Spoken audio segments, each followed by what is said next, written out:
নমস্কার, আপনারা দেখছেন বঙ্গবার্তা, সবার কাছে সবার কথা।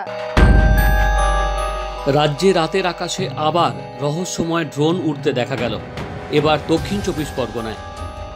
দুদিন আগেই মহেশতলার দিক থেকে কলকাতার ময়দান সেনা এলাকায় ড্রোন উড়তে দেখা গেছিল। তা নিয়ে কলকাতা পুলিশ ও সেনা পুলিশ সতর্ক হলেও এখনও এর কোনো হদিশ মেলেনি।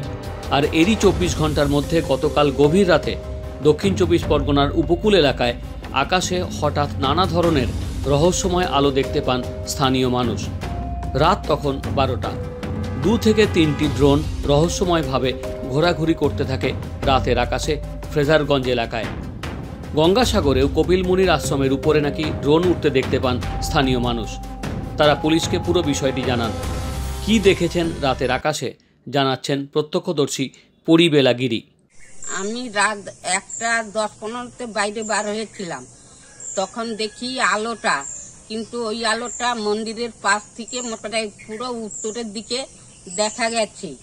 ওই আলোটা কি আলো সেটা বুঝতে পারছি না, কিন্তু আমরা ভয়ে আছি। এটা পাকিস্তান আমাদের ভারত যুদ্ধ চলছে, যার জন্য ভয়েতে আমরা কাবু।